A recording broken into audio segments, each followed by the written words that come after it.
durante o período da pandemia. O professor Adelso de Paulo, inclusive, né, parece que faz parte dessa comissão, que é composta por outros 4 companheiros, e nos foi informado que a maioria, se não me engano, fazem parte também do corpo diretor da nossa instituição. Então, diante dessa deliberação da nossa Assembleia, a diretoria do Cefet avaliou de dar um tempo igual às 2 proposições, né?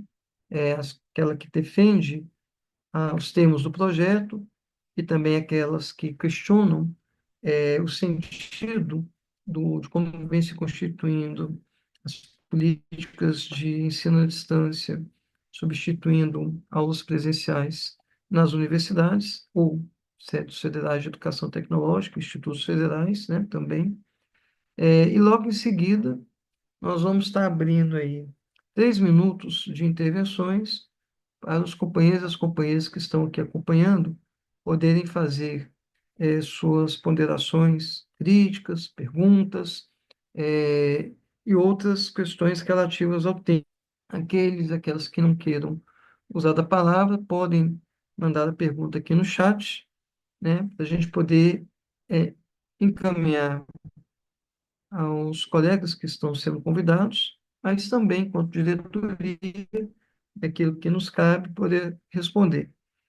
Deixando claro que esse encontro que nós estamos tendo aqui não tem um sentido deliberativo, um sentido de acúmulo de discussão e reflexão, e posteriormente, né, haver necessidade, nós estaríamos chamando uma assembleia para deliberações sobre a questão. Então, dito isso, mais uma vez agradecer a presença de todas e todos aqui. O companheiro Mário Mariano poderia fazer a primeira fala, 10 minutos, apresentando as posições constituídas nos nossos congressos e encontros da diretoria, aquilo que a gente tem acumulado, né, nos nossos congressos do Sindicato Nacional sobre o tema. Eu aviso, Mário, quando estiver faltando 2 minutos, depois aviso com 1 minuto, em seguida passo a palavra para o professor Adelson de Paulo. Se vocês quiserem também, durante esse tempo, né, complementarem a apresentação de vocês, fiquem à vontade. Já começa Mário, então, Fabinho? sim, fique à Tá bom. Vocês vontade. estão me ouvindo bem, né? Meu microfone, às vezes, ele é problemático. Eu tenho que ficar segurando ele aqui. Bem, gente, primeiro eu agradecer aí o convite de vocês. Acho que toda vez que eu participo de uma atividade dessa, eu digo que ela é fundamental para a construção do nosso Sindicato Nacional. Nosso Sindicato Nacional, ele é um sindicato enraizado, né, nas diversas instituições de ensino superior, sejam as universidades federais, institutos federais, os Cefetes, as universidades estaduais, municipais e agora uma distrital que nós temos. Algumas até faculdades que estão se aproximando também de nós, assim, né, no âmbito municipal especialmente. E esse debate, ele é o debate mais rico que vai dando a potência de um sindicato que é mais velho do que eu, né? O antes tem mais de 40 anos, então é um acúmulo de um conjunto da categoria que quer acumular e quer olhar o seu processo de trabalho, o seu processo de luta e o seu processo de vida pensando mais a partir da sua base. Então aqui a gente está eu estou num espaço que eu me sinto muito confortável com companheiros e companheiras, né? Eu sou Mário Mariani, então estou na diretoria nacional do Andes, sou professor na Universidade Federal dos Vales de Jequitinhonha em Mucuri, e estou hoje como primeiro vice-presidente regional do Sindicato Nacional, estou também na coordenação do setor das federais, acompanho o grupo de trabalho de verbas, acompanho o grupo de trabalho de formação sindical, já estive no grupo de trabalho de política educacional e atuo em pesquisa, ensino e extensão na área de política educacional, movimentos sociais, então é uma área que eu gosto, que eu falo também como alguém que acompanha um pouco da produção nesse sentido e como um trabalhador impactado por esse debate, por essas políticas, por esse tema. Então, é por aí que eu começo, né? Dizer que eu não conheço a propositura que vocês estão, vamos dizer assim, trabalhando aí no fino, então depois eu quero, com certeza, né? É fundamental que depois vocês enviem até para a diretoria nacional, que a gente até, em algum momento, a gente já deve ter pedido esse tipo de regulamentação, se foi feito, se não foi feito, o que foi feito, enviar para a gente. Isso vai dando um acúmulo para o sindicato entender qual é o movimento mais geral que está se constituindo nas nossas universidades a partir das políticas que vêm do governo federal. Então, eu não conheço, então vou falar a partir do que é o acúmulo do Andes, nesse debate, com algumas pinçadas também de caráter mais pessoal e próprio, assim, né?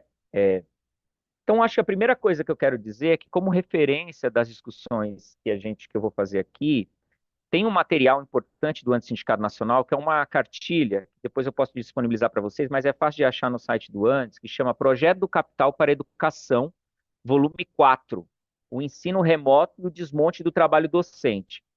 Essa é uma cartilha que vem sendo feita vários volumes, já estamos no volume 4. E essa última foi feita no bojo do debate do que foi aquele momento do chamado ensino remoto, e por isso ele tratou também de desenvolver um pouco mais algumas discussões que se referem ao tema que a gente está tratando aqui, que não é só do ensino, que não é sobre o ensino remoto especificamente, mas toca o ensino remoto no debate que inclui a discussão sobre a EAD. Então, esse material é um material de referência, uma boa parte das coisas que eu trouxe dali, trouxe também de resoluções nossas, do nosso sindicato, né, o Sindicato Nacional, através de seus congressos e CONADs, são espaços de deliberação. O Sindicef está sempre presente com seus delegados e observadores, sempre participa, seja para ter propostas que vêm de vocês que ganham as plenárias, momentos em que se perde, eu também sou assim, mas eu quero dizer que é uma sessão que contribui muito com suas posições e acúmulos. Então, nesses espaços, nós também elaboramos um conjunto de políticas que orientam, que devem orientar o conjunto da categoria, né, porque são sínteses, né? Nós sabemos da diversidade, das diferentes compreensões que nós temos e experiências, e o avanço da luta da classe trabalhadora, ele é feito da força coletiva. E essa força coletiva ela só é capaz a partir da síntese. Então, as nossas deliberações, eu acho, sintetizam isso. Em alguns momentos, elas podem não estar totalmente certas, elas precisam ser mais, avançar mais, às vezes até alteradas, mas eu acho que é um ponto importante, por isso que eu vou trazer isso para vocês. Acho que um primeiro ponto que eu queria discutir é que o Andes, quando ele aborda o tema da EAD, ele aborda da seguinte maneira: ele olha de maneira muito crítica a ideia e a concepção apresentada nos documentos oficiais do que se chama de educação à distância. Para o Andes, o que se conforma, na maioria das vezes, são processos ligados ao que a gente poderia chamar de ensino à distância. Por que que isso é importante? Porque quando a gente fala em educação, para o Andes Sindicato Nacional, nós remetemos, por exemplo, a discussão do Caderno 2, que é um outro documento importante. No caso do que acontece, então, de educação, o que a gente defende de concepção para as universidades, institutos federais e Cefetes, sejam elas de qualquer natureza, nós defendemos uma educação que tenha como substrato, como fundamento, o ensino, a pesquisa, a extensão, como tripé articulado, né? Mas também a vivência acadêmica, o acesso à cultura, ao debate, à formação universitária, em seu sentido mais amplo. O que a gente vê é que uma boa parte dessas legislações e propostas de EAD, elas não tocam nesses diferentes elementos. Pelo contrário, muitas vezes elas ignoram elementos da pesquisa, ignoram elementos da extensão, ignoram elementos da vivência acadêmica, da vivência cultural, da permanência, das políticas de permanência e tudo mais. Então, aqui, então, o antes, normalmente, ele vai chamar de ensino à distância, tá? Esse é um debate importante, depois a gente pode desenvolver um pouco mais. Um dos elementos fundamentais da concepção de educação que o Andes trabalha tem a centralidade da compreensão da presencialidade. Então, o debate da presencialidade é algo que informa a concepção de educação que está lá no caderno 2 do Andes, né? Então, lá, isso está muito central.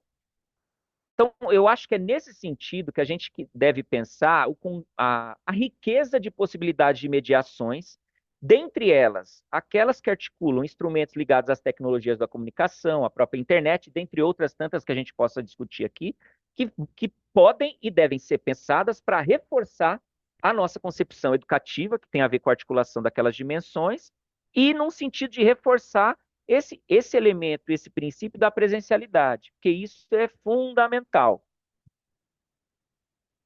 Enriquecer esse processo a partir das diversas mediações. E aí, por que eu estou querendo falar aqui? Porque senão a gente poderia entrar também numa de que assim, o sindicato tem um acúmulo contra a tecnologia, esse debate que é um debate, para quem o Fabinho aqui é da área de discussão das tecnologias, né? É um debate importante para a gente fazer assim sobre qual é o papel dessas mediações, desses elementos, desses instrumentos no processo educativo ou em outras práticas humanas, né? Então, aqui eu estou trazendo para vocês que não há qualquer rechaço à utilização de instrumentos e processos que possam ter mediações e articulações com esses elementos, se esse conjunto de coisas não vão contra esses princípios que a gente tem de uma educação que tem que garantir ensino, pesquisa, extensão, vivência acadêmica, acesso à cultura, debate, formação universitária, equidade, política de assistência e um sentido de formação que tenha como algo central a presencialidade. Então, acho que esse é um ponto importante. Quando a gente olha a legislação sobre EAD no Brasil, que não é nova, né? Que lá é tratado como educação à distância, e a gente aqui está fazendo uma crítica, olhando que ela talvez esteja tratando de processo de ensino à distância, a gente vai Dois ver. minutos, tá, Mário? Quantos? Já faltam 2 minutos. Beleza, beleza. A gente vai ver que ela, a legislação existente, mesmo sendo problemática, ele exigiria que as atividades ditas à distância, com essa mediação, tivessem pessoal qualificado, meios e tecnologias adequados, garantias de políticas de acesso, acompanhamento, avaliação compatível. Então, a legislação ela traz alguns elementos que, quando nós vamos observar a prática disso, tanto no ensino superior público quanto no ensino superior privado, e aí, com muito problema mesmo, isso, na maioria das vezes, não é contemplado. Isso é algo que a gente tem que tomar muita atenção.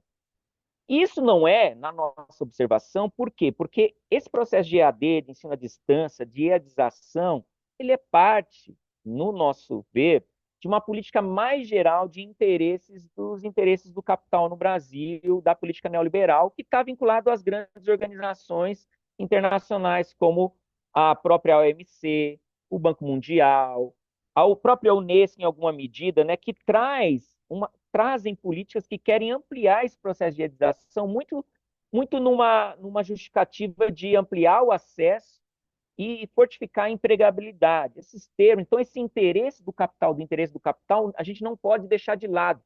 Seja qual for a nossa intenção, melhor que seja, para pensar nessas mediações.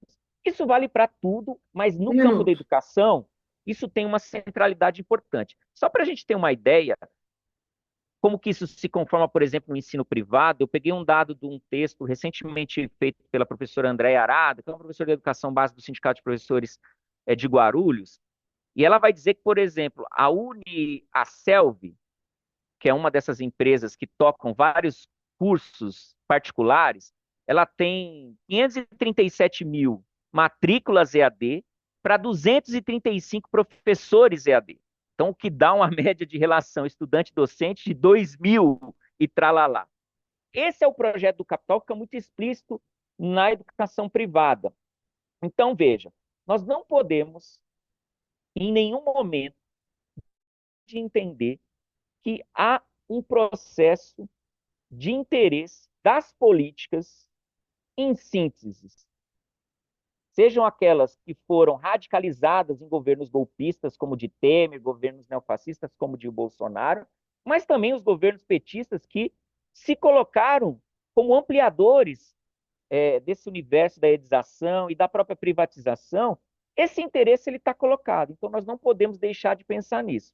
Nós Para tivemos, concluir, vou concluir, nós tivemos agora, mais recentemente, um conjunto, em 2019 especialmente, portarias a 2117, que tratou um pouco da questão do limite de atividades à distância, na modalidade à distância, em cursos presenciais. Olha só, olha o passo que foi dado, que eu acho que é nesse sentido que vocês devem estar discutindo, né? Então, houve aí uma ampliação, e houve uma ampliação muito rápida, viu? Teve duas resoluções, duas portarias, uma de 2018 e outra de 2019, uma trazia os 20%, possibilitando os 40%, e essa última já possibilita os 40%, já possibilitando para quase todos os cursos, menos o de medicina. A de 2018 limitava até os de engenharia e da área de saúde. Então, para a gente ver qual é o movimento do capital em relação ao processo de EAD. E a gente teve uma alteração recente, que ela é um pouco contraditória, a gente precisa entender um pouco mais, que as novas DCNs para as licenciaturas em geral, elas tratam de novas determinações para licenciaturas EAD, falando aí ao contrário, de quanto de presencialidade precisa ter um curso de licenciatura em EAD. Isso é uma coisa que depois eu posso desenvolver um pouco mais. Vou finalizar, viu, Fabinho? Só esticando um pouquinho mais, depois você dá um tempo mais para o companheiro Adelso. Mas eu queria dizer aqui que nosso sindicato, eu trouxe aqui algumas das resoluções que nós temos tido para pensar esse processo. Lá no 77º CONAD, o último que aconteceu, né, aí em BH, nós tiramos uma resolução que deveríamos combater a política de expansão via EAD como forma de contornar deficiências estruturais e orçamentárias da realidade multicamp de cursos presenciais. Essa tem sido uma saída dos governos, das universidades. Na multicampia não temos estrutura, vamos fazer os cursos de modo mais EAD. Aqui na minha universidade tem sido assim, né? Até a justificativa para o aumento da carga horária tem sido essa. No 42º Congresso, a gente fez uma resolução para pedir a revogação da portaria 2117, né, que trata exatamente dessa ampliação da carga horária, da possibilidade de carga horária à distância para 40%. Outra que dizia que nós deveríamos debater a questão do ensino à distância e as suas consequências pedagógicas na formação dos estudantes. Lá no 76º CONAD, também a discussão da portaria 2117. No 41º Congresso, também a discussão da portaria 2117, e o debate naquele momento da EAD, debate do ensino híbrido, a plataformização da educação e todo esse processo que tem impactado nossas vidas. E também nós tivemos aqui, vou finalizar com isso, no 65º CONAD, nós estávamos bem naquele bojo do debate, devemos lembrar que o governo Temer tentou emplacar o Reúno Digital, que era um processo amplo de intensificação uma digitalização pauperizada do processo educativo. Então, esse é um contexto que faz com que o nosso sindicato olhe com muita crítica o que a gente está chamando das políticas de ensino à distância. Então, eu acho que as comunidades elas devem olhar isso com muito cuidado, porque ao 15 minutos. regularizarem esses processos internamente, elas acabam criando instrumentos que consolidam essas políticas. E nós temos que pensar que a universidade ela não é um lugar onde a gente somente executa política, mas nós temos que debater política, nós temos que mostrar para a sociedade para onde elas estão indo e, se necessário, mostrar caminhos que sejam contrários. Né? Nós devemos fazer isso, porque há muita justificativa, mas, Mário, é uma lei, é uma portaria, nós temos que fazer. Né? Aqui na minha universidade é muito assim, eu falo, gente, eu sou pesquisador, eu pesquiso esse campo e estou dizendo que se a gente for por aqui, não vai ser bom. Então, nosso sindicato tem olhado com muita crítica esse processo. Então, é nesse sentido que o acúmulo do nosso sindicato vem para essa discussão. E eu acho que ouvir o companheiro e ouvir as perguntas vai ajudar a gente a dinamizar um pouco mais alguns outros elementos. É um pouco isso. Desculpa ter alongado um pouquinho, tema difícil. Eu sou prolixo Passou e 5 gosto desse minutos. debate, tá bom? Bem, obrigado, professor Mário Mariano, que é o representante do ANDES, aqui nesse debate que nós estamos realizando, né, de forma telepresencial, uma teleconferência. Chama agora o professor Adelson. O professor Adelson é do DECOM, né, professor? Isso mesmo, do DECON, Departamento de Computação. Boa O noite a professor todos, boa Adelson noite, Fábio. do DECOM. Boa noite. Se você quiser, fique à vontade para continuar a sua apresentação, tá? Ok, 15 minutos, mesmo tempo, a sua autoapresentação, perdão, o mesmo tempo que o professor Mário. Pode começar, professor perfeito, Adelson. perfeito. Boa noite a todos, boa noite a todos os colegas que estão participando da live, boa noite, Adelson. Mário, foi um prazer conhecê-lo, né? Não te conheci ainda. E, bem, então, como todos sabem, eu sou do DECON, Departamento de Computação, e de onde que eu vou começar a falar hoje, né? Agradecendo aí o convite que me fizeram para a gente conversar sobre essa regulamentação de AD no Cefet, que eu, como eu falei para o Adelson, eu nem chamo de regulamentação, eu chamo de uma diretriz, uma linha a se seguir, a se perseguir, né? Bem, eu tenho aí meus 30 anos de Cefet, eu vou para 31 anos. Desses anos de trabalho, experiência, 15 são com EAD. E eu queria dar um pouquinho de informação para vocês. O que que foi essa trajetória de EAD no Cefet? Que nós começamos justamente com a oferta de curso no técnico profissional.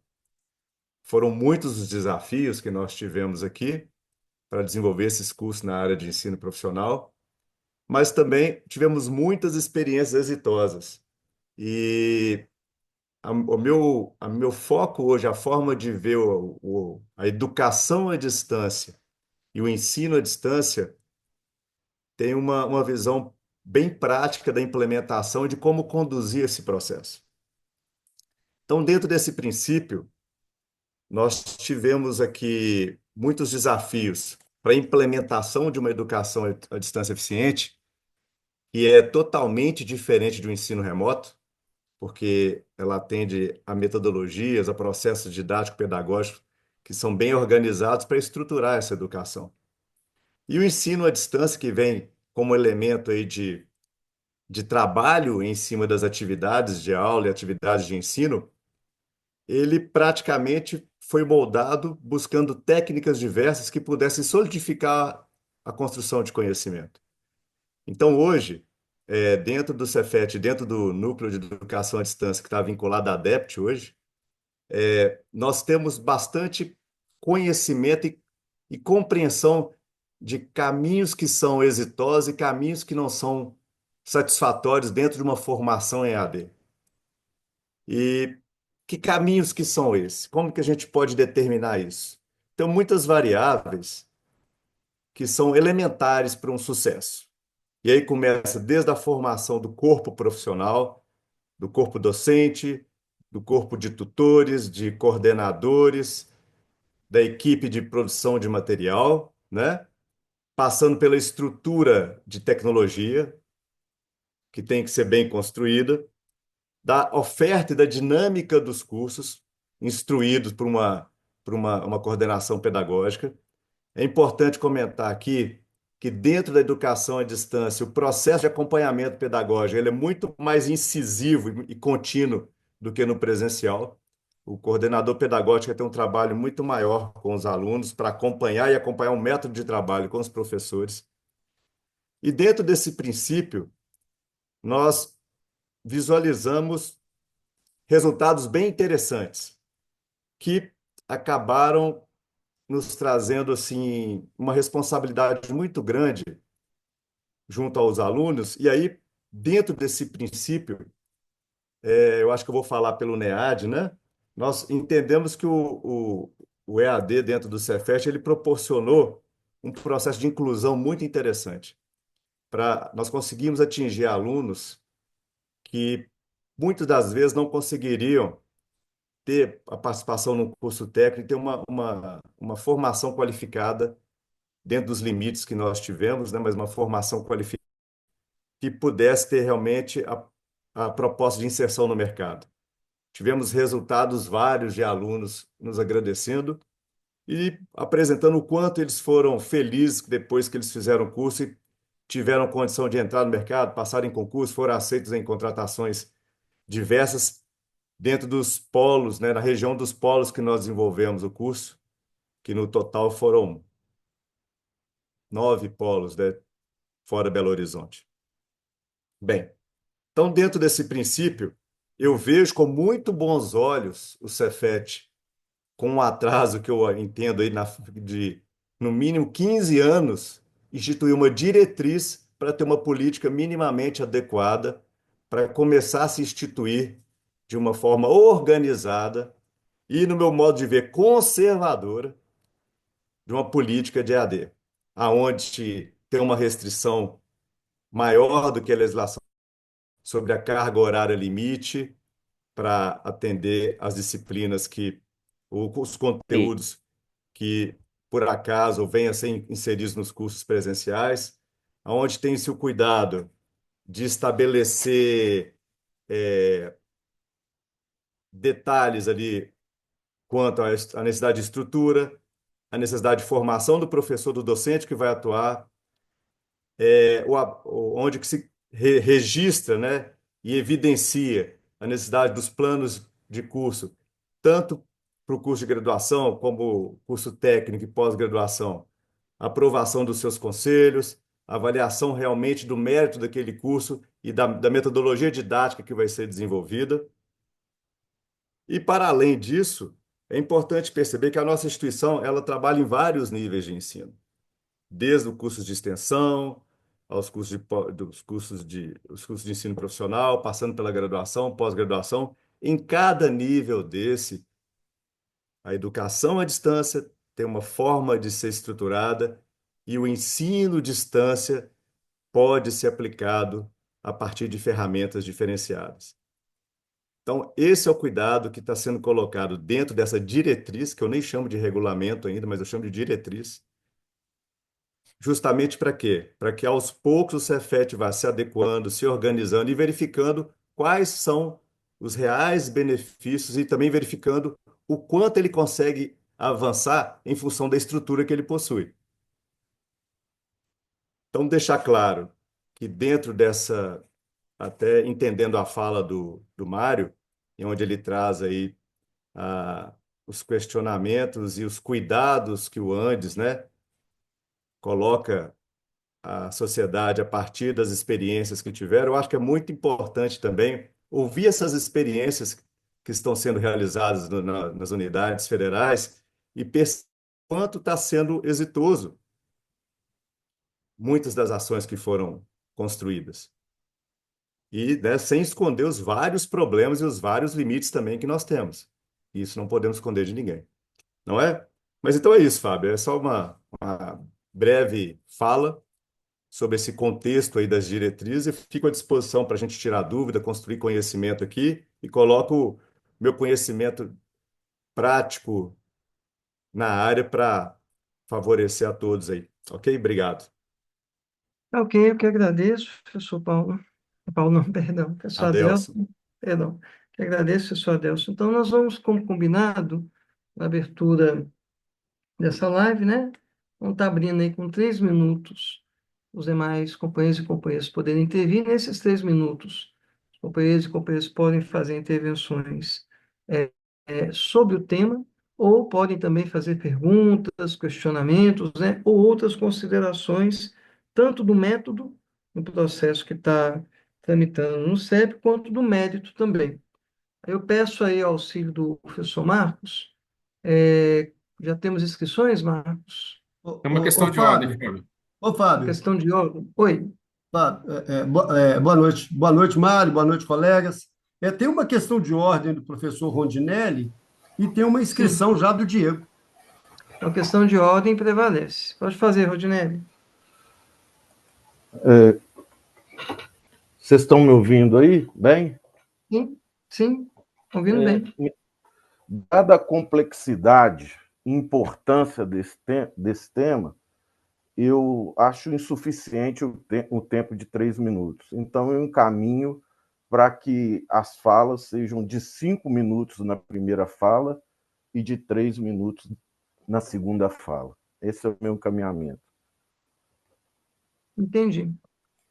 Bem, são 17h41. Somos quantas pessoas aqui agora na sala? Somos 20? 20. Isso. 20 vezes 5 minutos, se todos usarem o tempo para fala, né? Isso dá conta aí, pessoal da área de exatas? 100.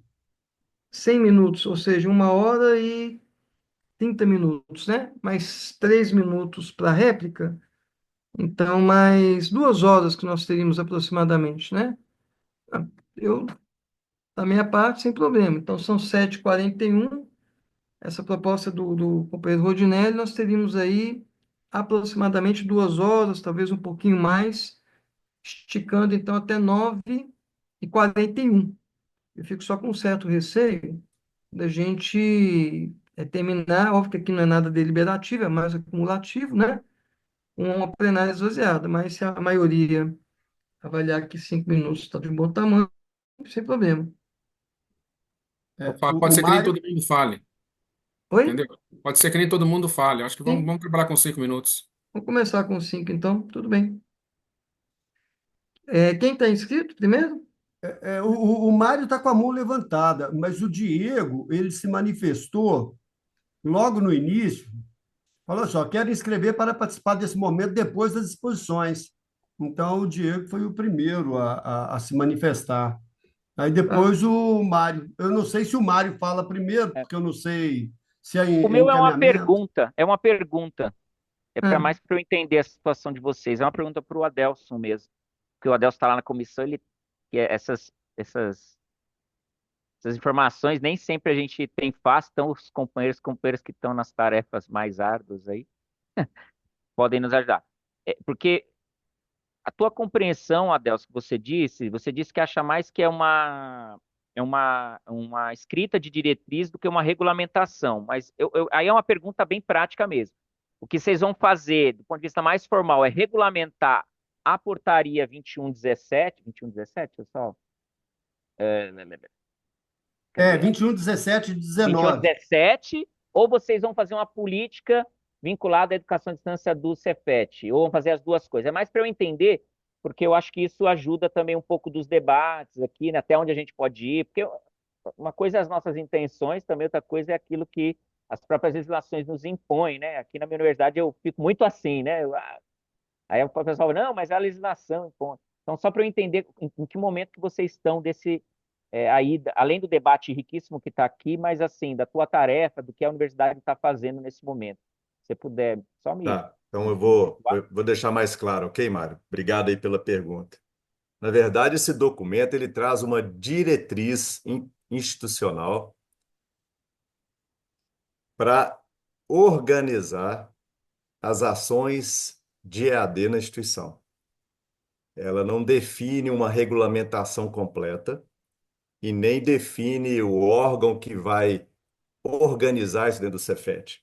Ela mostra, sabe, quais são os passos e como dentro de cada área, dentro do ensino presencial, dentro da extensão, dentro do ensino profissional e graduação, os limites de carga horária que pode ser aplicado, os cuidados das avaliações pelos conselhos, os cuidados de como os conteúdos vão ser tratados, a necessidade das avaliações, por exemplo, serem realizadas de forma presencial. Então, esse documento, Mário, ele vem estruturando uma diretriz mesmo, uma forma de caminho a se perseguir para ter essa implementação da EAD adequada dentro da instituição. Eu não entendo como regulamentação, porque em nenhum momento o documento ele a colocar um ponto determinante na forma do fazer. E sim, a todo momento ele chama a responsabilidade de abrir a possibilidade de, a partir da aprovação dos seus conselhos dentro de cada nível de ensino que está sendo tratado. Ok? Então, por exemplo, ele não define como cada membro ou cada profissional da área de educação à distância vai ser enquadrado, ele mostra simplesmente quais são os profissionais e como cada um, e qual que é a função básica de cada um. E registra que para uma educação, ou no caso, um ensino à distância bem feito, bem realizado, esses profissionais têm que ser qualificados. Há necessidade do PPC que estimular alguma atividade à distância, o curso que vai implementá-lo tem que ter esse cuidado de ter essa estrutura adequada para essa implementação, ok? Então, por isso que eu vejo o documento como uma diretriz e não como uma regulamentação completa. Ficou mais claro assim, Mariana? Ok? Então, vamos lá. O primeiro inscrito é o Diego, 5 minutos, né? Lembrando que as falas nessa primeira rodada estão de 5 minutos. Havendo necessidade, a gente abre uma segunda rodada com 3 minutos para as réplicas. Pode começar, Diego, eu aviso com 1 minuto. Ok. Espero que vocês estejam me escutando. Tá? Estão ouvindo? Ótimo, beleza. Primeiramente, boa noite a todos. Agradecer a oportunidade de participar desse debate riquíssimo que estamos promovendo, né? Parabenizar os companheiros, professores Mário Mariani e professor Adelson, pelas colocações pertinentes que tiveram nesse momento introdutório. Eu quero colocar aqui algumas questões de uma perspectiva dentro do que, além das minhas experiências como docente, mas também como aluno da instituição, há praticamente 16 anos ininterruptos. Benefícios que eu enxergo na condição de estudante, que o EAD ele pode angariar e, de uma forma bastante conservadora, como o Cefet tem proposto, para a nossa formação, tá? É, do que eu considero benéfico e do ponto de vista de garantia de direitos, tá? Garantia de direitos ao ensino, mas como também a pesquisa, a extensão, e já deixando aqui claro também que eu compartilho das preocupações elencadas, principalmente da questão de precarização das condições laborais, correto? E de precarização até de, eventualmente, contratação de novos professores, novos quadros de servidores administrativos, dentre outros. É, Isso são riscos que podem ocorrer, só que dentro do que a instituição tem se proposto a discutir, essa limitação, essa abordagem conservadora de até 20% das cargas horárias, no meu entendimento, demonstra-se muito razoável. E numa condição de aluno, e vendo casos correntes de alunos hoje, entendeu? Que já desfrutam, eventualmente, de disciplinas que o Cefet tem ofertado na modalidade à distância, são pessoas que, se não tivessem a oportunidade de cursar essa disciplina à distância, não teriam, entendeu? A possibilidade, nesse momento, no presente momento, porque isso já ocorre hoje a nível de instituição, de exercer o direito ao exercício da aprendizagem, tá? Então, nesse sentido, e aqui falando nessa perspectiva, não é porque a situação ela é utilizada, inclusive, com fins equivocados por entes da iniciativa privada, igual o professor Mário Mariano também colocou o exemplo da Uniaselv, salvo engano, correto? Que é um caso extremo que tem que ser coibido, tá? É uma questão que a nossa discussão, nosso debate, inclusive, ponto de construção desse consenso, até para a gente poder emitir sugestões, emitir considerações, fazer articulações com os atores políticos que são responsáveis pelas regulamentações, pelas elaborações de diretrizes, mas não é por conta dos excessos que ocorrem em outros locais que nós devamos abrir mão de oportunidades que possam, de alguma forma, favorecer eventualmente o exercício de condições laborais, mas principalmente garantir direitos. E a questão dos 20% de carga horária, acho que é, é uma questão que não impacta negativamente no direito dos alunos ao exercício, ao convívio, inclusive no ambiente acadêmico e a realização das atividades de ensino, pesquisa e extensão, e a gente pode ir além. Dentre esses 20% de carga horária, por exemplo, que pode ser ofertado à distância, são exemplos bem-sucedidos que ocorrem na UFMG, na PUC, instituições que têm o EAD com um certo nível de seriedade. As instituições, elas ofertam, por exemplo, nessas modalidades, disciplinas para alunos que, por algum motivo, qualquer que seja o motivo, tiveram retenção, tiveram elevações, por exemplo, em disciplinas de ciclo básico, correto? E são oportunidades que Um acabam minuto. garantindo àquele aluno que, por qualquer motivo que seja, muitos alunos estudam em cursos noturnos, têm que trabalhar, não conseguem ter dedicação integral ao estudo, infelizmente, por qualquer motivo que seja, não vão poder conseguir cursar aquela disciplina no primeiro momento presencial, ou no segundo momento também, a disciplina à distância representa mais uma chance para esse aluno, e não estou falando aqui de questão de qualidade, do que é mais fácil, do que é mais difícil, porque pode e deve ser cobrado de forma tão ou mais intensa quanto no presencial, tá? Mas representa uma possibilidade que esse aluno continue seus estudos, diminui a evasão, correto? Diego, E um minuto, não, já está. já estou encerrando.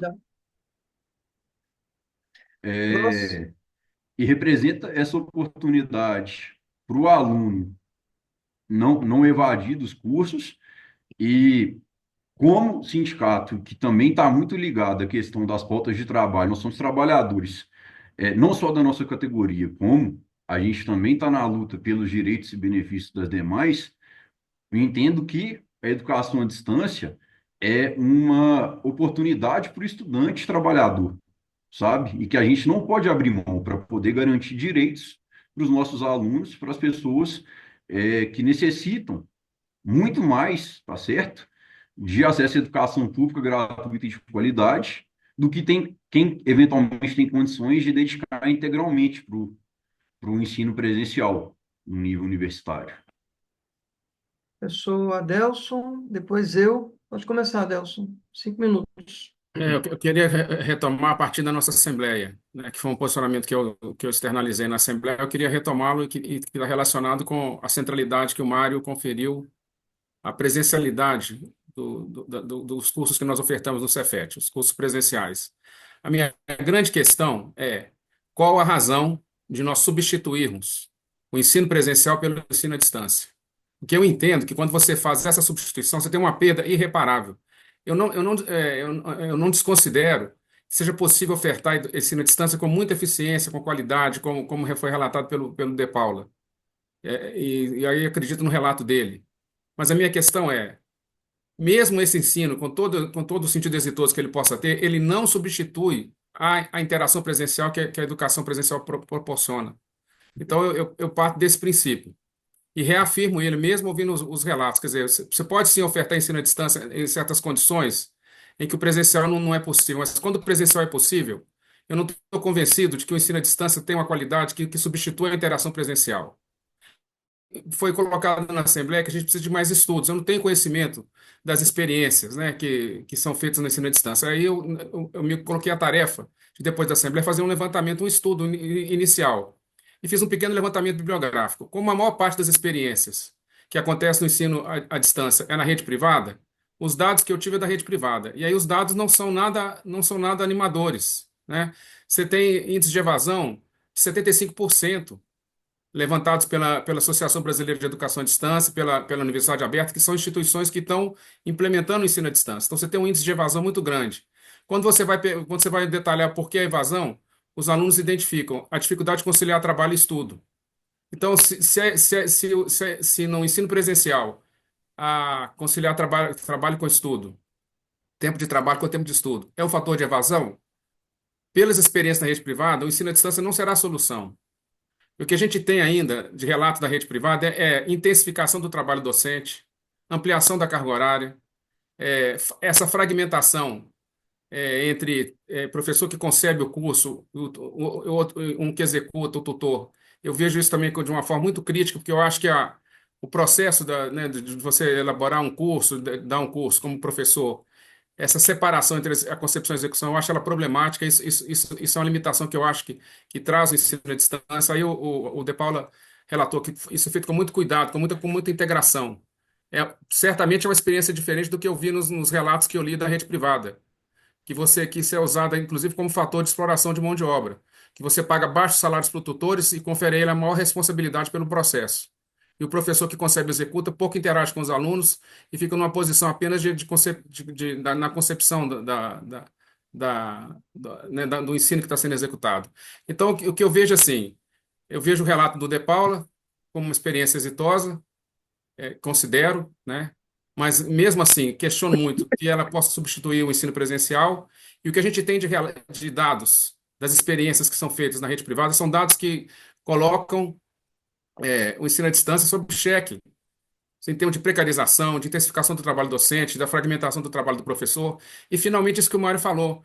Quando a gente abre o precedente dentro do Cefet de substituir o ensino presencial, é, por que seja uma carga horária limitada de ensino à distância, a educação presencial pelo ensino à distância, nós estamos reforçando uma política que, em nível nacional, atua para privatizar a educação pública. E isso tem um significado muito grande, quer dizer, parece pouco, mas para mim é muito. Quer dizer, abrir o precedente de substituir o ensino presencial pelo ensino à distância reforça uma política nacional ligada à educação à distância que está privatizando a educação pública. A gente não pode ignorar isso. Isso tem um efeito importante. Então, são esses pontos que eu trago para a discussão. E eu digo assim, eu estou falando agora de estudos que eu não fiz um estudo extenso, mas eu fiz um levantamento razoável o que a bibliografia que eu encontrei aponta são esses problemas. Claro, experiência da rede privada que está voltada para o lucro. Não quer dizer que uma instituição como o Cefet vai fazer do mesmo jeito, mas é o que nós temos de dado concreto, né? Além, reforçando, do ponto de partida. Por que substituir o ensino presencial pelo ensino à distância? Por que abrir mão da presencialidade, que é fundamental no processo educativo? Esse é o ponto central. E por que assumir uma perspectiva de ensino, abrir precedente numa perspectiva de ensino que, na política geral do país, aponta, está vinculada ao processo de Tá. privatização da educação pública. São dois pontos muito centrais que eu acho que a gente tem que pensar muito. O meu posicionamento, mesmo ouvindo o De Paula, é de ser contrário a essa resolução, que eu acho que também regulamenta, concordo, são diretrizes amplas, mas está referenciado na lei, a lei é citada no preâmbulo da resolução, um arcabouço legal, incluindo a portaria que foi citada. Então, ela, na verdade, também concretiza uma legislação, com diretrizes, está correto, gerais, que vão dar possibilidade dos departamentos terem autonomia para construir dentro dessas diretrizes, mas é também regulamentação. Então, na verdade, é bastante delicada essa decisão no CEP. Eu acho que ela tem consequências muito grandes, do ponto de vista da política nacional e do ponto de vista da gente abrir o precedente de substituir a presencialidade pelo ensino à distância. Eu continuo me perguntando por que fazer essa substituição? O que nós vamos realmente ganhar? Não sei se eu tenho tempo. O argumento de que vai reduzir a evasão não é corroborado pelos estudos pelo menos os que eu consegui encontrar. Pelo contrário, o ensino à distância tem uma grande quantidade de evasão a principal razão é a dificuldade do estudante conciliar tempo de trabalho com tempo de estudo, que é o problema que a gente encontra também no presencial. Ou seja, se o presencial não resolve, não vai ser pelo ensino à distância. A gente tem que Conclua. tentar lidar com a questão do presencial e ver o que a gente pode fazer para acompanhar esse aluno da melhor maneira possível para evitar a evasão, mas sem abrir mão da presencialidade. Isso. Obrigado, Adelson. O próximo sou eu. E, Adelson, a Fábio, gente... Fábio, Oi. antes de você começar, me desculpa interromper, é porque o Mariano está com a mão levantada e a Adelso também, eu não vi quem levantou a mão primeiro. E aí Não, depois, eu me inscrevi para o debate. Eu estou gostando desse debate, então estou nas inscrições aí em algum ok. momento. Na hora que Pois vocês é. Escreve no acharem chat, pertinente. fazendo favor. Então, o É, eu, próximo é eu que eu estou posso fazer um seguindo. comentário? Não, gente, não vou fazer comentário agora, não. Vamos seguir as inscrições. Aí depois a gente abre na réplica para as pessoas responderem, porque senão a gente acaba ficando no bate-bola e não avança. O próximo inscrito sou eu. Eu Depois peço, Rondinelli, depois depois Rodinelli. Edson. Eu peço o pessoal para se inscrever no chat, que fica mais fácil para a gente, porque se levanta a mão, a gente às vezes fica perdido quem levantou a mão primeiro, tá bom? Por gentileza. Gente, eu vou tentar ser preciso, né? A primeira questão que eu acho que é importante destacar é que são duas coisas distintas. As instituições públicas, não só as privadas, eu, por exemplo, vim de uma instituição, antes de estar aqui, uma instituição federal, que é do campus Muriaé, do Instituto Federal Sudeste de Minas Gerais, onde eu trabalhei 7 anos. Lá nós tínhamos um modelo de ensino à distância que atendia pessoas que estavam aqui distantes, longe do campus. Nós tínhamos 2 camping lá, né? E que não tinham condições, não tinha viabilidade delas conseguirem cursar por conta da distância. Então, atendia principalmente a zona rural, aquela região ali da Zona da Mata, quase fronteira com o norte fluminense. E isso é algo que já existe, não é de agora, na maioria das universidades. O que nós estamos tratando aqui é a constituição de um ensino híbrido. Não é ensino à distância, é a constituição de um ensino híbrido. Quando se coloca, independente se é 10, 20, 30 ou os 40%, até o limite que a lei coloca, para a educação técnica integrada e a graduação, significa que uma parcela, seja 60, 70, 80 ou 90%, vai continuar presencial. E isso, por mais que tentem justificar, na minha modesta opinião, é uma adequação ao momento orçamentário que as instituições federais de ensino vêm vivenciando, né? Nós estamos tendo cortes, um atrás do outro. Nós tivemos o calabouço fiscal no início do ano passado, agora mais um corte em novembro do ano passado.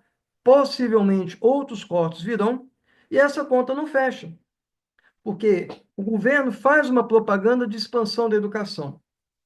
Nossa instituição está, a direção do Cefet Minas está tentando promover a transformação do Cefet em universidade tecnológica, que agora parece que nem tecnológica vai ser mais, porque parece que no SISU, saindo da CETEC, não atende a parte tecnológica, né? É uma discussão que ainda está engatilhada aí, e a gente tem que apurar isso melhor. Mas o fato é que a conta não fecha. E para essa conta fechar, você tem que reduzir a possibilidade de contratação de docentes a médio e longo prazo, ou seja, né, para onde que vai esses 20%? E foi muito boa a fala do professor Adelson de Paulo, porque ela deixa ser, depois o senhor me corrige, que no futuro, hoje é 20, mas no futuro pode ser 25, pode ser 30, pode ser 35, até chegar aos 40. Não impede que haja regulamentações dessa proposta que está ainda tramitando no CEP. E vejam, né? Nós todos passamos pelo processo da pandemia, né? Quais são os critérios de adequação desses professores? Primeiro, quais serão as disciplinas que vão ser agraciadas, entre aspas, com esses 20%, que eu acredito que vai aumentar a médio e longo prazo, né? Segundo, não tem estudos que comprovem, eu acho que isso é algo factível, né? Que houve uma melhoria do ensino, ou do ensino-aprendizado dos estudantes nesse modelo híbrido. Eu não acho muito interessante a gente pegar dados do crescimento e da expansão do EAD no ensino privado, porque o ensino privado tem uma outra perspectiva, que é a perspectiva do lucro. Eu já trabalhei em instituições privadas. E quando você transforma tudo numa plataforma EAD, significa menos docentes, menos gasto com energia elétrica, menos gasto com água, menos gasto com manutenção. Tem, inclusive, instituições que não têm nem prédio, porque é todo online. Olha, eu não estou aqui querendo fazer um discurso do século XVIII em relação às tecnologias. Nós estamos uma instituição tecnológica, óbvio, nós não podemos negar o desenvolvimento tecnológico.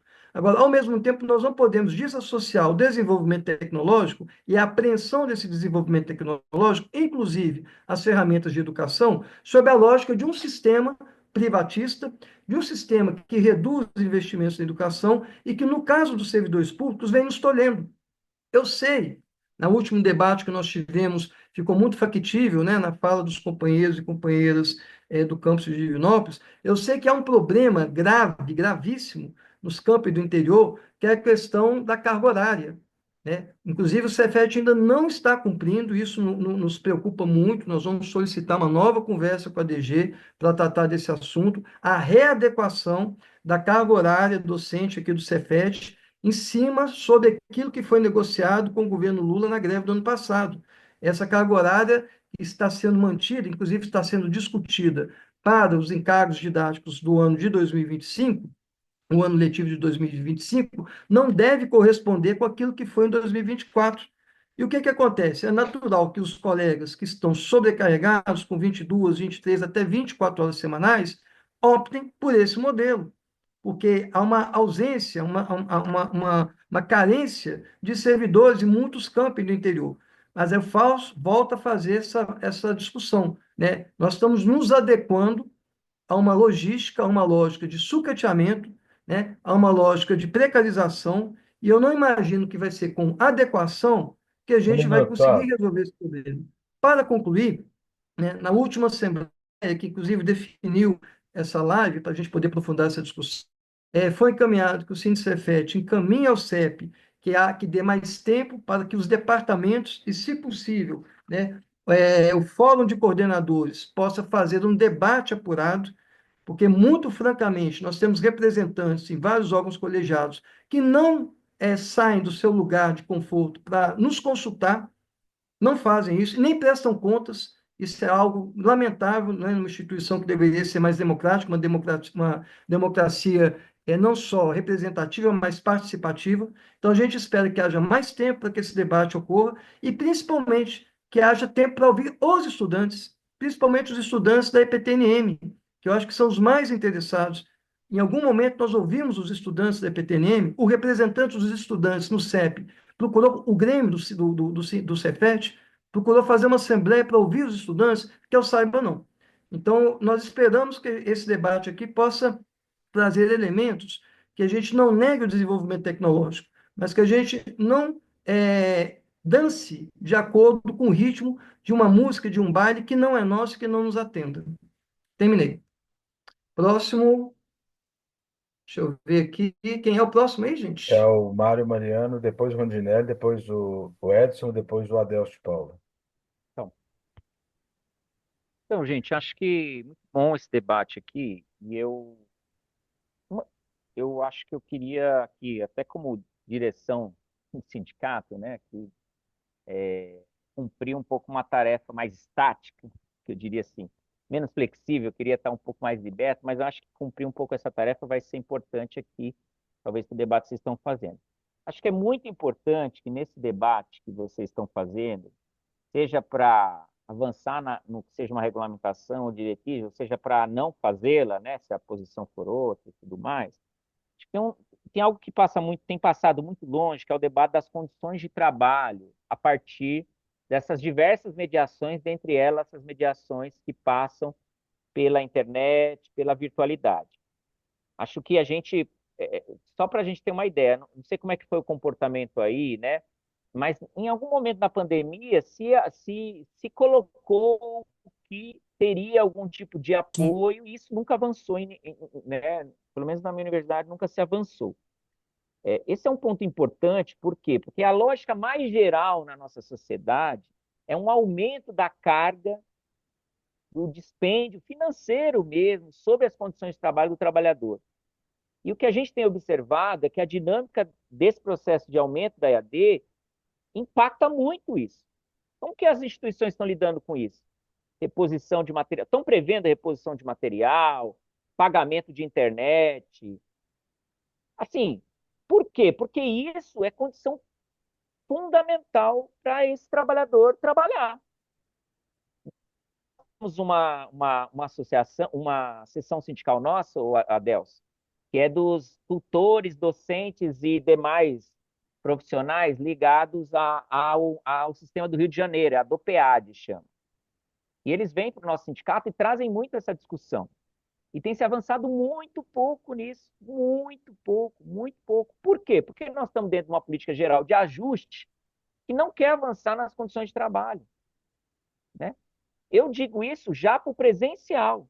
Quando a gente avança no virtual, isso é um ponto que a gente precisa pensar. A outra é a questão das condições de estudo, porque o estudante também, ele para adentrar esse processo, quando a gente opta por individualizar o acesso através da sua internet, do seu celular, quais são as garantias que a gente tem de manutenção desse espaço? Porque quando a gente pensa na universidade presencial, por exemplo, nós podemos pensar no transporte, nós podemos pensar no bandejão, nós podemos pensar na moradia, que são elementos, né, das políticas mais gerais. Quais são as políticas que têm sido pensadas para as condições de estudo? Acho que esse é um ponto que tem se desenvolvido muito pouco, eu tenho ouvido falar muito pouco.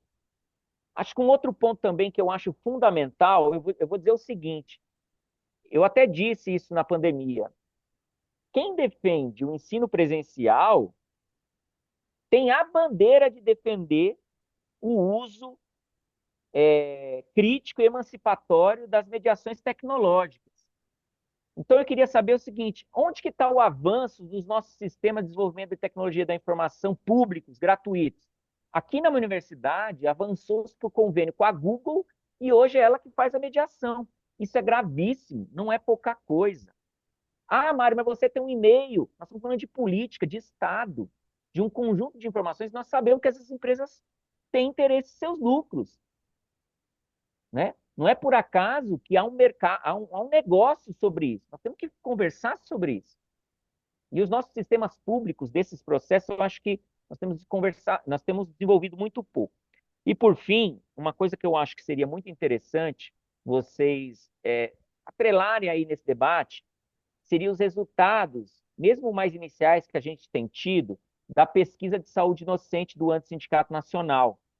Nós estamos fazendo uma pesquisa, já faz algum tempo, vamos entrar agora numa segunda fase, está até aberta, se eu não me engano, eu acho que foi até ontem, hein? Estou achando que foi até ontem o prazo, não sei.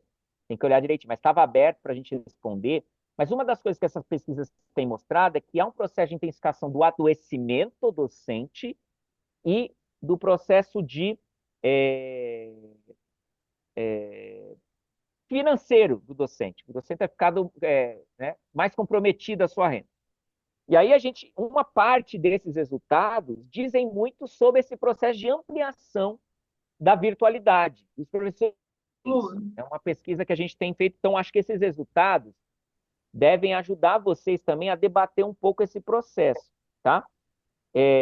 São contribuições que eu queria dar aqui para vocês, né, para vocês conseguirem avançar nessas discussões, tá bom? Obrigado. Próximo é o companheiro Rodinelli.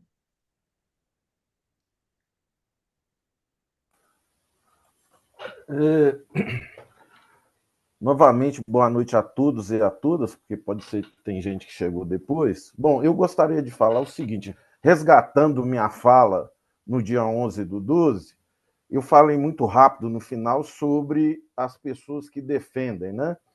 E parece que eu fui unilateral ali, eu preciso resgatar isso com mais elementos, né? Então, assim, de modo geral, assim, de uma maneira bem inicial, eu dividi 3 tipos de pessoas, é lógico que pode ter mais, ou 3 grupos de pessoas que defendem a AD no Cefet.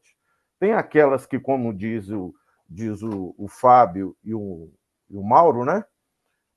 Mauro, o Mário, Mauro, né? Eles defendem a AD por causa da falta de estrutura, ou seja, a alta carga horária, como o Fábio falou, no interior, por exemplo, é mais de 18 horas, 20 horas semanais, né? Então, a EAD seria uma solução assim mais imediata. Então, é a respeito desse aumento de carga horária, o que os estudos apontam, eu falei que não é verdade. Ela não vai resolver o problema do aumento de carga horária no interior, né, nos campos do interior, né? Outro grupo de pessoas são aquelas que defendem a EAD, que eu vou recorrer a um filósofo, Francis Bacon, por causa de sua caverna interior, né? O Francis Bacon tem uma teoria que é a teoria dos ídolos, e esses ídolos para o Francis Bacon são uma espécie de falsas noções, ídolos que invadem o nosso intelecto e dificultam o nosso acesso à verdade. E mesmo quando esse acesso está aberto, na hora do processo de instauração de alguma ciência, ele continua a incomodar, prejudicar esse acesso à verdade. Então, nesses ídolos, nessa teoria dos ídolos, tem os ídolos da caverna, que são esse tipo de ídolos ou falsas noções que resultam de quê? Da conformação de cada indivíduo, do resultado da própria educação, pressão social dos costumes, são erros advindos de nossa leitura e interpretação dos dados da realidade e tem a ver com a própria educação do indivíduo, né? Então, esses erros, ele vai dizer que existe uma caverna interior que corrompe a luz da verdade. Ele dá o exemplo do físico, né? O William Gilbert estava estudando magnetismo e quis criar toda uma visão da realidade em cima do magnetismo. Então, a pessoa, não falo todas, mas de um modo geral, está na área de tecnologia e informação, entende e vai, lógico, entender o mundo e principalmente a educação à luz da sua caverna interior. E, por fim, há um terceiro que defende a ED por causa dos seus interesses individuais, eu reitero que existe. E porque é próprio da sociabilidade do capital a separação entre o interesse particular e a esfera pública. E mais ainda, os interesses públicos, eles ficam submetidos aos interesses individuais. E o Cefet, como instituição burguesa, uma instituição do capitalismo, reproduz esse tipo de estrutura. Só do caso do Adelson, eu queria reafirmar, corroborar a questão da evasão, que o Adelson já falou que essa evasão também ocorre, esse problema do trabalhador ocorre, porque, na verdade, o que acontece? Então, o meu argumento é o seguinte: bom, existe uma pedagogia dualista na própria estrutura da nossa sociedade. Essa pedagogia dualista, ela tem uma educação para os trabalhadores, que é mais rebaixada, e uma educação para a classe média, média alta e ricos. Bom, a EAD, ou o ensino híbrido, como queira, reforçam isso. Então, o argumento é assim: o trabalhador não tem condição, vamos dar ele esse tipo de educação aqui, e enquanto as pessoas da classe média, as pessoas que têm tempo para estudar, vão ter uma educação como deve ser, presencial. E outra coisa, a questão da evasão tem a ver com a precarização das relações de trabalho, e que piorou depois da reforma trabalhista de 2017. Então, você tem que o trabalhador brasileiro agora é um trabalhador precarizado, ou um trabalhador que agora trabalha 12 horas por dia, 10 horas por dia. Só um minuto, eu estou concluindo. Então, eu acho que isso aí é importante deixar claro essa questão. E outra coisa que eu deixei na outra fala minha é a questão dos data centers para armazenar esses dados. Esses data centers já são responsáveis por 2,5% a 3,7% das emissões globais de gases do efeito estufa, superando a indústria da aviação. Em 2030, estima-se que esse número chegará a 10% de emissão de gases do efeito estufa. Então, a pergunta é: o Cefet vai contribuir com essa crise ambiental? O Cefet ter esse modelo elitista que tem uma educação para o pobre e uma educação para o filho do rico, ou seja, para o trabalhador uma educação precarizada e para quem pode ter acesso ao presencial, uma educação melhor? Essa é uma pergunta que eu gostaria de colocar. Concluir. Obrigado, Rondinelli. Deixa eu ver aqui o próximo inscrito. O Edson, né? Isso. Boa noite a todos aí. Depois dessa aula de filosofia aí, né? Vou falar um pouco aqui sobre, né, a experiência que eu tenho aí na questão do EAD também. Acho que foram ótimas colocações aí, que ponderando diferentes situações, mas eu tenho uma perspectiva também, o seguinte: eu atuo lá dentro do CEPT, e eu atuo na Câmara de Ensino. Então, vários PPCs que a gente tem recebido lá, eles vêm com os colegiados solicitando, principalmente porque a gente tem um grande problema hoje na questão dos cursos de concomitante subsequente, que são os cursos noturnos. Eu cheguei a atuar nisso também na época que eu trabalhei em Divinópolis, por 7 anos, e o que acontece é que esses alunos normalmente são alunos que trabalham às vezes no comércio, trabalham numa carga horária bem puxada, inclusive sábado eles costumam estar em horário de trabalho, né? E aí eles vão à noite para estudar no Cefet, mas às vezes moram em cidades na periferia, vamos dizer assim, porque Divinópolis é um polo, então tem algumas cidades a 30 quilômetros, 20 quilômetros, então é um deslocamento muito grande. Então, esses alunos acabam saindo de casa 5 horas da manhã e voltando meia-noite, 1 hora da manhã. Isso a semana inteira, para poder conseguir cursar um curso desse à noite. Aí eu tenho o caso, por exemplo, do pessoal de Timóteo também, que solicitou a inclusão de EAD para os cursos. O que eu acho que a gente tem que ponderar nesse caso é o seguinte: o EAD é bom para quem? Né? Qual é o público-alvo? É lógico que tem essa questão filosófica aí que o Rondinelli colocou, que você está separando aí duas classes, né? Onde quem nasce em berço de ouro, tem o tempo só para estudo, etc. Tal. Mas a gente tem que pensar também que a realidade nossa é que 70% da população nossa hoje no Brasil, se não for mais, né, é uma população que não dá nem para ser considerada classe média ainda. E o papel do Cefet é exatamente lidar com esse público. A gente entra com a meritocracia pela seleção de vestibular, mas a gente tem as cotas também, que a gente pega muito aluno em condição precária. E esse aluno, ele também, mesmo daqui de Belo Horizonte, ele pega o ônibus. Às vezes, a gente tem aluno de Santa Luzia, aluno de... coisa que vem estudar aqui no Nova Gameleira, sai 5 horas da manhã para chegar aqui às 7, volta à noite, e mesmo os alunos do integrado. Então, assim, o que eu acho que a gente tem que ponderar nessas questões é o seguinte, se a gente utiliza a questão do estudo híbrido para beneficiar esses alunos que têm essa condição de tempo, porque um aluno desse ele pode estar, às vezes, dentro do próprio coletivo, escutando o podcast, ele pode estar dentro do horário de almoço do trabalho dele, estudando, ou seja, mas para isso a gente tem que ter algumas restrições, que eu diria, por exemplo, eu trabalhei no EAD, inclusive nos cursos, no início, né, há 10 anos atrás, trabalhei por alguns anos, que era o cara fazia o curso técnico inteiro, vamos dizer assim, no EAD. Eu acho que esse modelo de você trabalhar 100% à distância é mais complexo, para, vamos dizer, a qualificação e a qualidade do resultado final. Mas, se você pensar em termos de utilizar uma limitação, principalmente nos cursos noturnos, sei lá, de uns 20%, ou utilizar, por exemplo, o cara poder fazer um EAD numa disciplina que ele cursou ela presencialmente e não conseguiu ser aprovado, então ele poderia participar nela por um processo de EAD.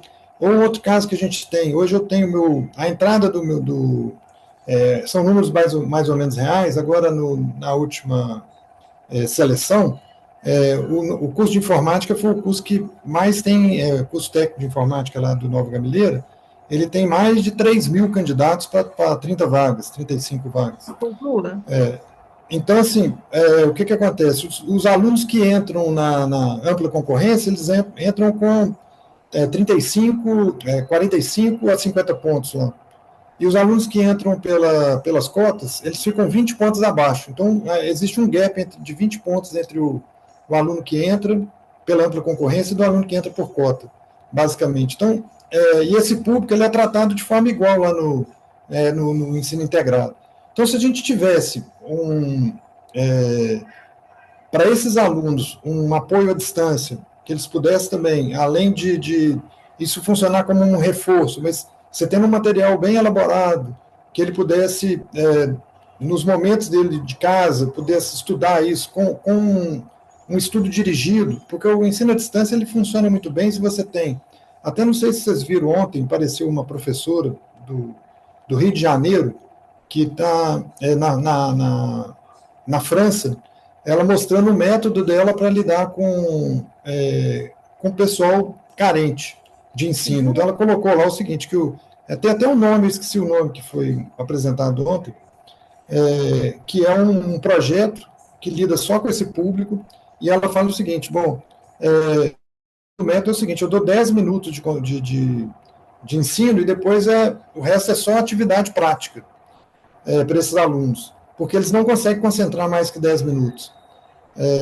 Então, assim, hoje existe uma tendência de que a aula de 100 minutos, que é o que a gente trabalha dentro do Cefet, tem uma dificuldade muito grande de concentração. Então, é lógico que a gente, como professor, você tenta várias atividades, você dá uma atividade, aí passa para um exercício, aí volta para uma explicação, depois volta para um exercício. Então, você tem todo um processo metodológico para lidar com isso.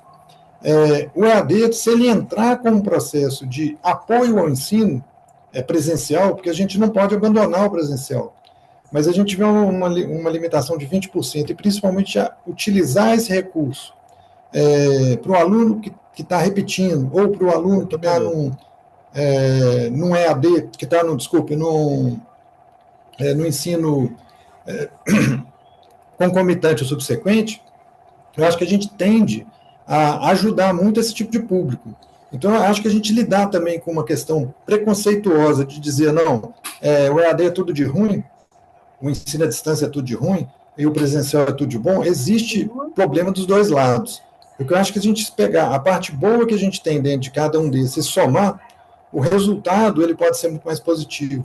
Entendeu? Então, outra experiência que eu tenho também, quando eu estava fazendo meu doutorado fora, na Escócia, a maioria das empresas, a maioria das aulas, quer dizer, da graduação era dividir o laboratório em 25% em teoria e 75% em prática. Hoje no Cefet a gente trabalha com 50-50. Por que isso? Porque o período de concentração dessa geração Z basicamente é muito baixo. Então, a ideia... Já está dando 8 minutos, já te falo. Ah, tá ok. É porque eu pensei que eu estava indo dentro de 5. Não, beleza.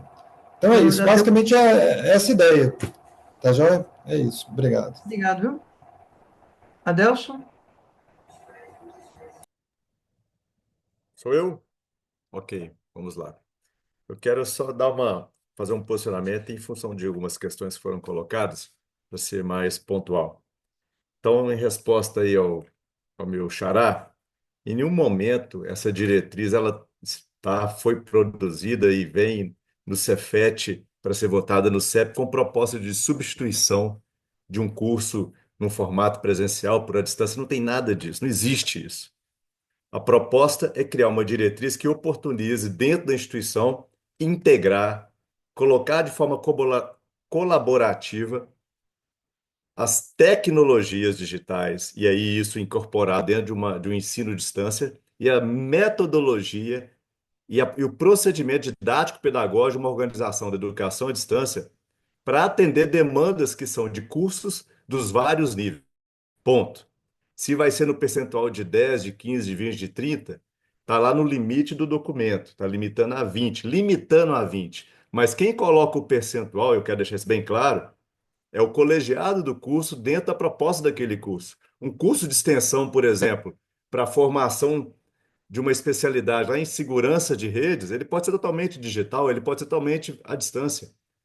Em compensação, um curso da graduação, uma disciplina da graduação não vai ser à distância totalmente, ela vai ter lá, de repente, um artefato da tecnologia digital apoiada pela EAD de 10%. Isso depende de cada colegiado. Por isso a colocação que eu fiz. É uma diretriz e cada colegiado, dentro dos seus princípios da sua organização, vai verificar se é pertinente ou se não é pertinente. Agora, o que não podemos deixar de fazer é organizar a instituição para ter uma estrutura dessa bem feita e bem colocada, porque hoje o Cefet não faz nada além dos cursos técnicos que são aprovados à distância, porque não tem nenhuma diretriz que determine como fazer, ou pelo menos que ponto que a gente tem que regular no futuro. Bem, essa é uma questão. A questão da evasão, ela tem várias nuances. Depois de 15 anos de experiência fazendo isso no Cefet e fora do Cefet também, se vocês quiserem num futuro breve, eu tenho uma palestra ótima sobre evasão, que eu mostro quais foram os índices nossos e coloco todas as variáveis lá que geram evasão. Evasão, pessoal, ela é alta em qualquer curso. O EAD não é diferente. E EAD tem outros problemas. Porque você tem que ter, de um lado do discente, a questão da cultura, a questão da educação para estudar, a questão da dedicação, e do lado da instituição, você tem que ter todas as prerrogativas de qualidade que a educação à distância exige. Dentro desses dois ambientes aí, vão se consolidar várias variáveis que formam a evasão e que não é só a profissão, não é só o aluno que está lá justamente assoberbado de trabalho, mas tem muitas outras questões, como, por exemplo, o pertencimento à instituição. Por isso, a grande importância de qualquer curso de formação, tanto de nível de graduação como profissional técnico, ter atividades presenciais e ter reuniões de grupo, laboratório prático, justamente para criar esse elo de pertencimento. Isso é muito importante num curso de AD, ok? Num curso de longa duração, não nos cursos de curta duração, como eu falei na questão dos cursos de extensão. Um outro ponto muito importante é a questão de salário. Eu acho que alguém comentou sobre baixos salários. A questão de salário é uma realidade muito da iniciativa privada. Eu falei aqui que o MDT, a realidade dentro do ambiente federal. E que está se criando justamente toda uma estrutura de EAD nas instituições, justamente para você ter os profissionais adequados dentro de uma relação de trabalho que não seja sobre-humana, que não passe dos limites, né? Aí você tem um número limite de alunos por tutor, um número limite de alunos por professor, apoio pedagógico. Então você tem uma organização para atender justamente isso. São essas ponderações que são importantes. E aqui queria até deixar à disposição de todos aqui, quando quiserem, ir ao NEAD. Nós temos dados de toda essa travessia que nós fizemos na EAD, temos livros lançados, nós temos um documento importantíssimo que pouca gente conhece. Não sei se vocês sabem, o EAD técnico profissional é a única modalidade de ensino do Brasil que tem um currículo de referência. Um livro enorme que é referência para lançamento de qualquer curso técnico profissional em EAD.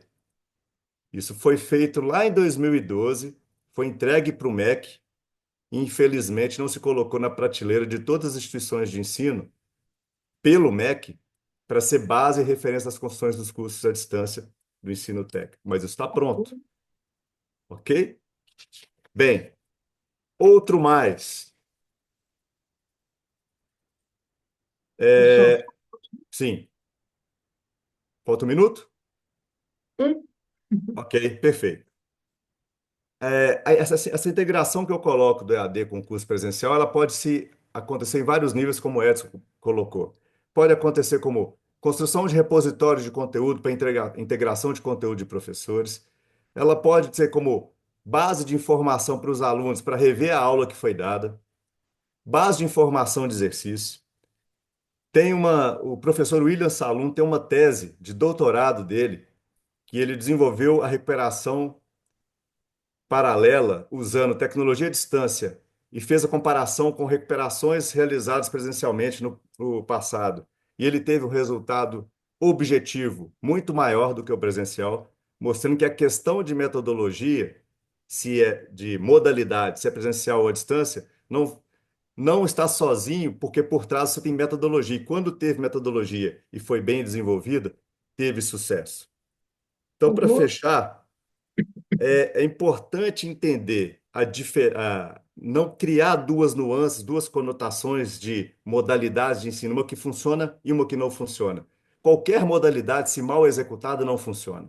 O que nós temos que verificar é como que nós podemos, na nossa instituição, criar diretriz e depois regulamentação que organize o processo de integração desses dois mundos que hoje estão simbioticamente, necessitam de trabalhar de forma simbiótica e criar uma política de uso adequado dessa tecnologia.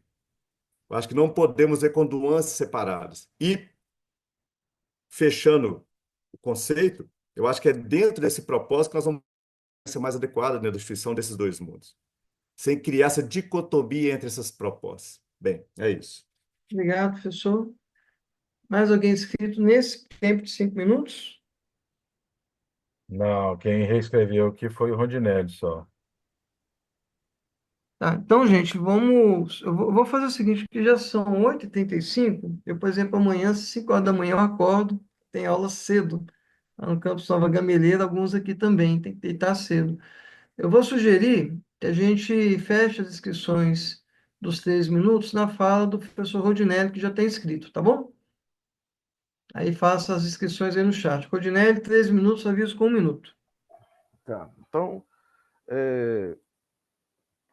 eu gostaria de retomar umas questões aqui que foram colocadas, né?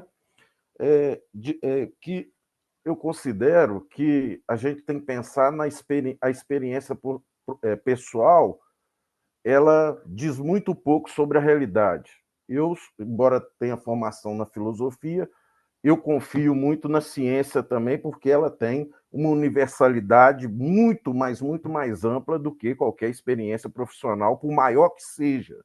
Por maior que seja. Esse é o primeiro ponto. Segundo ponto, que eu fiquei feliz que o professor Adelso confessou, né, reconheceu que tem evasão também, que esse não é o argumento que a diretoria usou para poder falar sobre essa diretriz da EAD.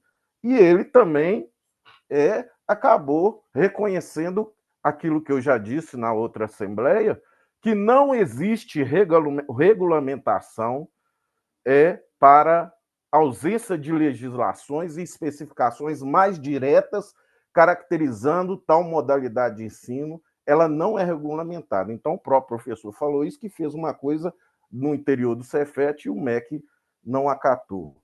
Outra coisa é essa questão de bater na questão de diretriz. O que é uma diretriz? É um rascunho, um plano, né? Um prefeito, por exemplo, Um quando ele vai minuto. assumir, ele vai traçar as novas diretrizes para o governo do município. Então, a diretriz tem uma intencionalidade.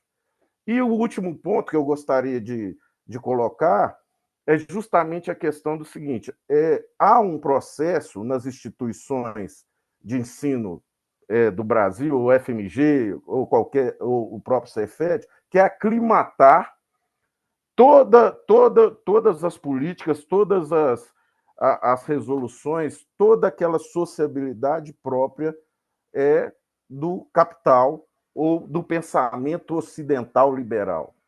Nós estamos vendo que nós estamos vivendo um período muito importante de transição, de queda da hegemonia, dessa forma de pensar ocidentalizada. Você vê a Rússia, você vê a China voltando suas indústrias para a economia real, e não para um processo de financiarização e neoliberal que ocorre, por exemplo, no Ocidente. A OTAN não consegue produzir armas, está perdendo a guerra porque não tem uma indústria, porque apostou nesse tipo de pensamento. Então a gente tem que pensar sobre isso, pensar que esse pensamento ocidental ele está em decadência e declínio e que ele não deve ser aclimatado na nossa instituição. Nós temos que voltar, recuperar um projeto de país em que haja uma reindustrialização do país e não entrar nessa de ficar nessa dependência, né, ou nessa forma de pensar, digamos, dependente do Ocidente e do imperialismo estadunidense. É isso que eu gostaria de falar também sobre isso, que é Adelson, importante. depois Adelson Fernandes, depois Mário. É o De Paula, que eu tinha para falar já disse, estou gostando mais de escutar. Está sendo muito bom ver as diversas posições. É o De Paula que pediu inscrição. Adelson de Paula. Não, já fechou as inscrições, viu, Adelson? Paulo escreveu durante a fala do Rondinelli. Não, eu sei, estou dizendo que se você quiser falar, já fechou na fala do Rodinei. Então, Adelson, Opa, vou retomar aí. Eu não entendi muito quando o Rondinelli falou de algum. Cortou sua fala aí, De Paula, sua fala cortou. Ah, ok, beleza. Obrigado, Xará. Eu não entendi muito bem algumas questões que o Rondinelli colocou aí de falas que eu disse que ele interpretou de outra forma, mas vamos lá. Só para dar uma informação para vocês que eu acho que é importante. O NEAD do Cefet nasceu de um grupo de pesquisa. Então, todas as ações que foram lá foram respaldadas em cima de teorias da área de educação, ok? E nós temos mais de 17 dissertações que foram desenvolvidas com o trabalho que nós fizemos, criticando questões que deram errado e também exaltando as questões que deram certo. Eu acho que era muito importante, quem quisesse discutir isso mais a fundo, ter acesso a tudo que foi desenvolvido na nossa instituição. Porque fala-se muito aqui de outras relações, de outros estudos, mas não conhece os estudos que nós fizemos na nossa instituição. E isso é muito legal de mostrar, porque foi uma herança nossa. Então, não é um trabalho só de experiência, só de mérito de atividade prática, não. Tem muito estudo e que se consolidou em dissertar artigos e muito trabalho feito. Eu acho que é importante pontuar isso, que parece que eu estou dando uma visão simplesmente do que foi feito, não. Do que foi estudado, do que foi desenvolvido. E tudo isso está embasando o que a gente construiu e o que está se propondo. Não como uma definição cabal de forma de ensino, mas uma forma de contribuir com o ensino que nós temos hoje. Então, deixo o convite para quem tem dúvida do que foi feito, vai lá conversar com a gente, olha o que foi construído, não para saber que nós trabalhamos ou o que foi feito, mas para realmente construir conhecimento, que eu acho que isso que é legal. Ok? Fica a minha fala aqui, ok? Obrigado. obrigado, professor. O próximo é o Mário. 3 minutos. Fabinho, O meu único problema é que eu vou ter que falar e já sair. Eu queria pedir desculpa para os companheiros que eu não consegui ouvi-los. Tudo bem? Só porque outra atividade já está me pressionando aqui. Então, eu queria só agradecer e vou pontuar algumas questões, né? Porque eu acho que é o debate que não se encerra aqui. Eu quero dialogar muito criticamente com o companheiro Adel. Eu acho que talvez o debate não seja funciona bem ou não. Eu acho que funciona bem. E talvez o bem é que a gente precisa discutir. Assim. Quando a gente está falando que funciona bem, o que cada um de nós estamos dizendo?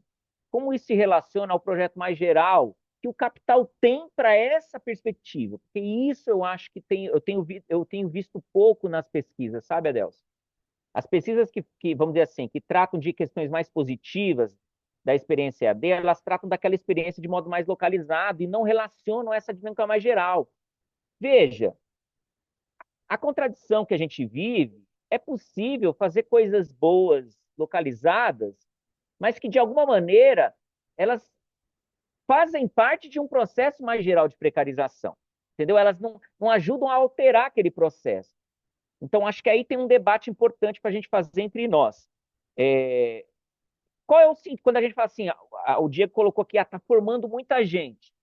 Veja, está formando para. A Unopar forma um monte de gente. Tudo bem? Qual que é o sentido da formação deles? Nós não concordamos. E da nossa EAD? Qual é o sentido? Isso a gente tem que discutir. Está formando muita gente? E está formando porque a gente quer? O mercado está formando para o mercado de trabalho. Mas o mercado de trabalho está exigindo o quê? Então, são essas questões que eu acho que a gente tem que ir maturando e conversando entre nós para que a coisa se enriqueça, né? Eu, assim, do campo, né, que eu conheço, do ponto de vista das pesquisas, esse campo da EAD ele tem garantido direitos sobre uma tutela mais precarizada. Porque interessa ao capital sim incluir as pessoas no processo educativo sobre uma pauta mais precarizada. Eu dou o meu exemplo. Eu sou trabalhadora e fiquei na universidade porque tive moradia e, bo, Um e minuto. moradia e bandejão. De fato, sem moradia e bandejão, eu possivelmente teria feito ou um curso à distância em alguma universidade pública ou mesmo na privada, como os meus irmãos fizeram.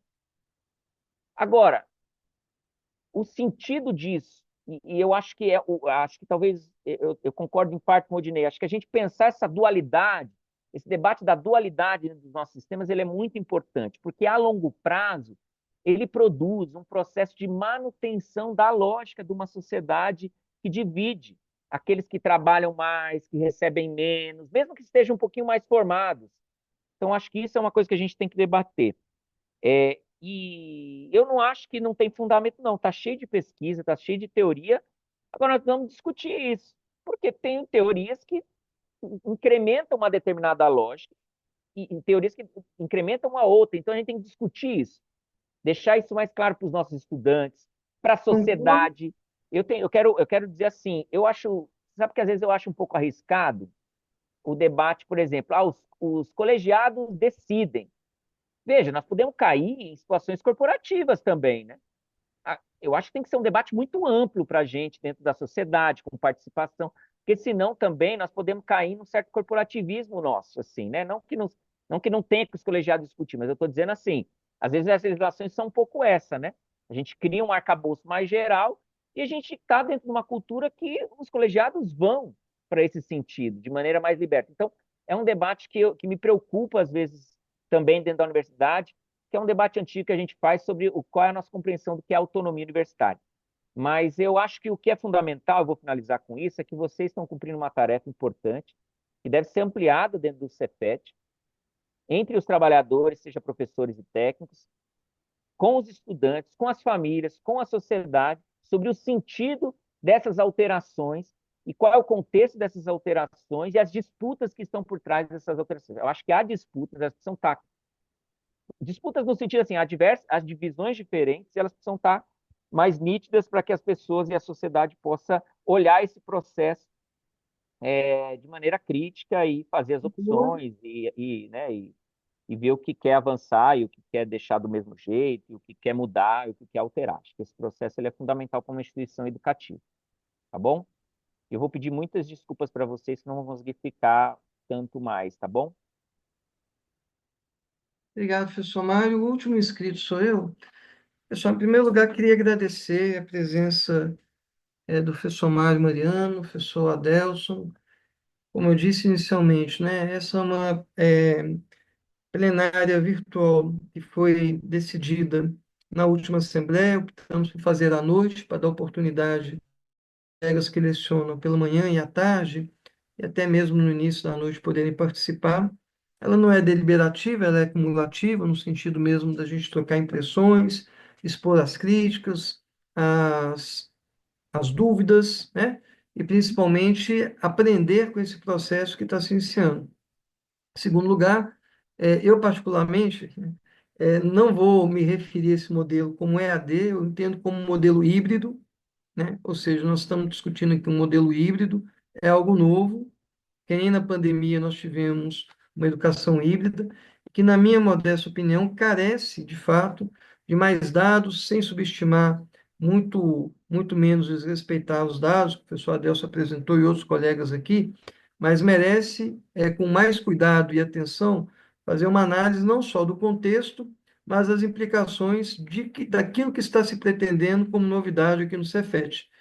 Algo, por exemplo, que nós só vamos ter condições de apurar com mais detalhes quando o projeto for encaminhado ao CEP, e aí sim ele se revelar. Até aqui a gente tem alguns dados, alguns apontamentos que o professor Adelson apresentou aqui para nós, mas quando o projeto chegar ao CEP, eu espero que o CEP tenha a sensibilidade de dar um prazo para que os departamentos também possam discutir, como eu falei anteriormente, né, que o Fórum de Coordenadores possa ser um espaço que repercuta o debate, a análise, né? Que acho que todos os departamentos devem fazer, porque não é uma decisão de departamentos, é uma decisão dos colegiados de curso.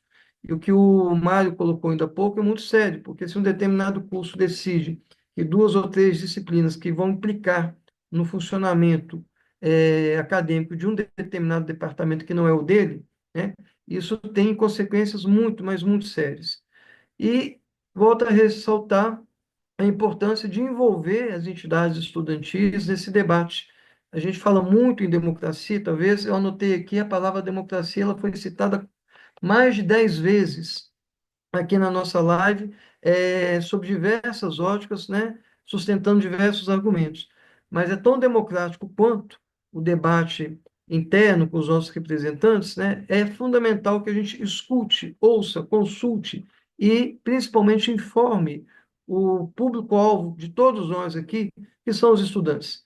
Independente da carga horária pesada nos campos do interior, independente das contradições que a gente tem com o sistema, dos cortes de recurso, que vão nos tolhendo cada vez mais e nos precarizando, independente desse projeto de universidade que está se colocando aí no Congresso, apesar das condições objetivas demonstrarem que a gente tem ainda muito para poder chegar até lá, constituir, mas é fundamental que o corpo discente seja ouvido, né? Espero que o CEP tenha sensibilidade de acatar o recurso que o Sincefet vai encaminhar, de que seja dado mais prazo, mais tempo, já que se esperou até aqui, para que um amplo debate, um democrático debate possa ocorrer, para que os nossos representantes de direito lá no CEP possam ser representantes de fato, ouvindo a comunidade.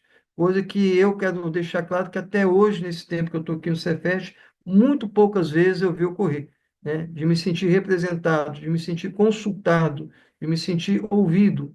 Não necessariamente os representantes têm que votar a minha posição, mas eu tenho o direito também democrático de ser ouvido, né, de apresentar os meus questionamentos para que os nossos representantes possam, de fato, apurar o que a categoria ou a maioria pensa.